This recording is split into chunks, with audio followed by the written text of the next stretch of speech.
Our evap canister skid plate is doing its job very nicely. It's taking a couple shots, and our evap canister is still there. So make sure we don't get a check engine light. Got to make sure you protect your evap canister.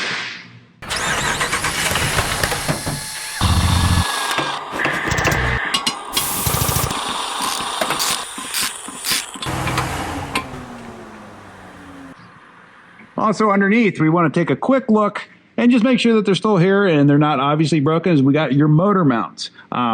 This would typically be indicated if you're hearing banging and clanging noises every time you get on throttle that you're not used to. It would typically be associated with a motor mount. And as we look on these motor mounts here, you see there is a hole in them. That's the way that they're made to isolate the vibrations. But we see that it's sitting nice and centered in there. We don't see any obvious rips in the urethane rubber that goes around it. So that motor mount looks like it's in good shape. Take a look at this side here. Again, same thing, it's in good shape. This is where he has a skid plate attached to as well as the actual frame side of the motor mount here too. So while we're here looking at this, we just want to make sure that none of this stuff is jammed up into anything going where it's not supposed to. So everything on this looks good as well.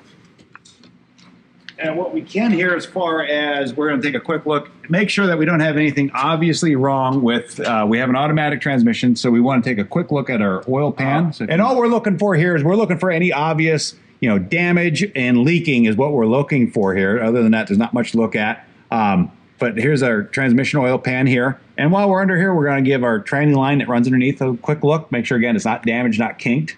And we're also going to take a look at our oil pan. And again, we're just looking for obvious, damages and leaks anywhere that we can. And again, here's the other common problem that we have on the JKs is here's your transmission shifter. This one here is usually pretty good, but then this guy here, this is your transfer case shifter.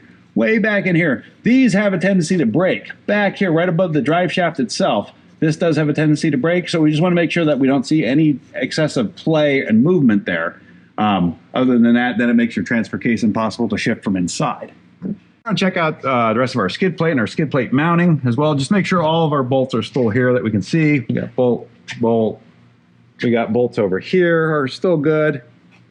We have bolts. All of our bolts are still here. And we're just making sure that our bolts are physically here, that there's nothing hanging down and obviously loose or broken.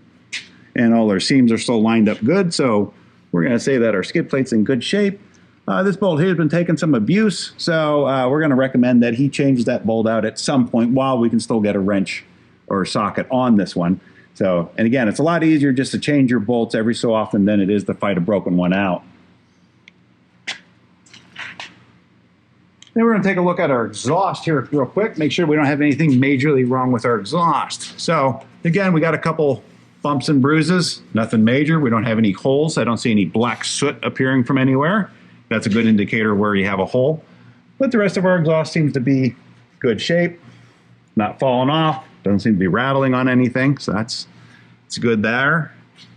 Our evap canister skid plate is doing its job very nicely. It's taking a couple shots, and our evap canister is still there. So make sure we don't get a check engine light. Got to make sure you protect your evap canister.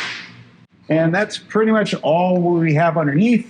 Again, you're just mainly, the biggest thing to look at underneath your vehicle is you're looking for things that appear to be damaged and out of place and leaking fluids.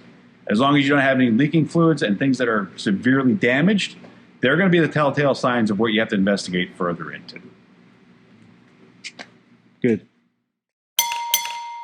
All right, I'm going to move this thing forward so we can get right.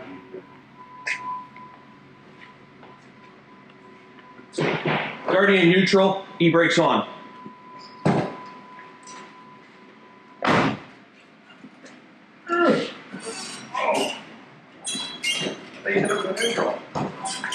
I thought it was.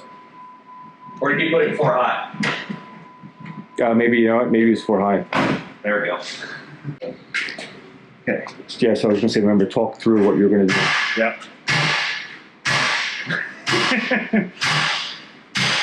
That was the black ride. That was that. See, I don't do the same trails you do, and I don't end up. I don't do this for a living. Okay, I do this because I'm trying to get ahead of you and get pictures of you and video for you. Back up a little bit.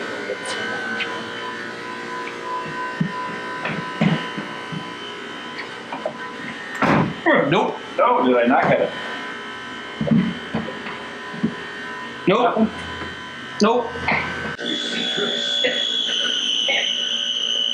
It came that way. I mean, I didn't do anything to it. Only got 20,000 miles on I it. appreciate my suspension seats now. Well, that's one thing when you're pulling the weight out of the middle of the vehicle. Yeah. We take axles out. Taking away from the lift. But either way, you don't want. First, we're not even take tires off for this. I guess we take tires off, shouldn't we, at some point? Magic of adding tires. It's like We've seen problems with the Patagonias. And, Patagonians, oh. down there. So yesterday I was like, this line is bad. oh, you're not away. This line. What's Rich do?